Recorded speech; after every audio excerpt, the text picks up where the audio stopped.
Hi everyone, and welcome back to the Florida Marching Band Championship Show. Now, a few months back, before the championships ever took place, we wanted to find out how many long hours and sacrifices it actually took to put on a great show.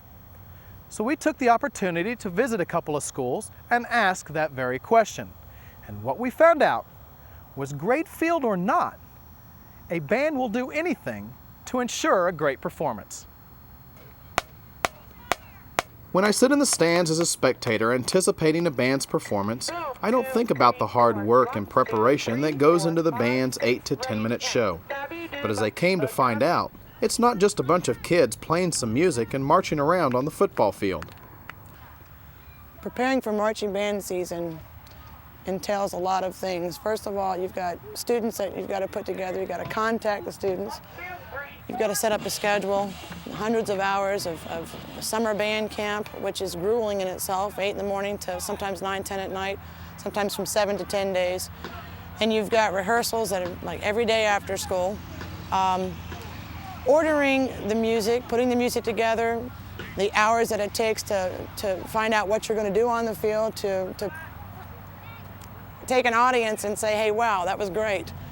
You can't just go out on the field and play a couple songs and move around a little bit. It takes planning in order to really get those guys to have a show that means something.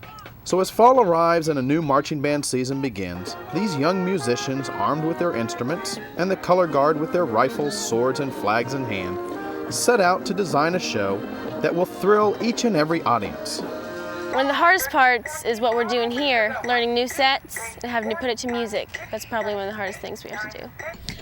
Well, it takes lots of practice. We practice on Tuesdays from 5 to 9 and on Thursdays from 4 to 7.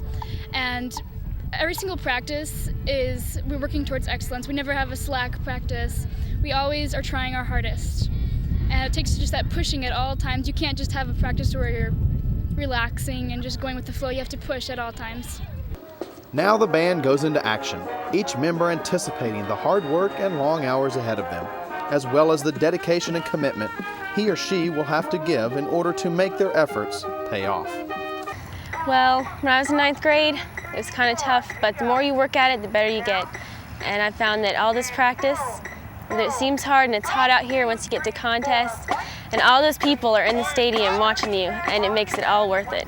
And it's a lot of hard work, but it's definitely worth it. So days, weeks, and months go by, while bands grab every opportunity to perfect their shows, practicing on an empty field or perhaps a parking lot, all in preparation for one goal: to perform the best show they can. And okay, maybe a championship would be nice too. I think that Florida isn't as competitive as some other states, but we seem to take a more healthy outlook on competition. We see that there's value in competition, but there's also value in each individual band's trying to perform their best. Having a Florida State Marching Band Championship is a great motivation and be great for our band and great to win it all if you could.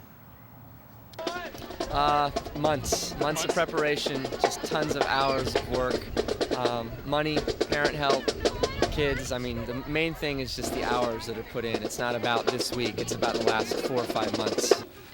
As the season comes to a close and bands from around the state bring their talents to Orlando for the Florida Marching Band Championships, maybe for a moment we can take a second to reflect on what these young men and women go through to bring us their halftime performances.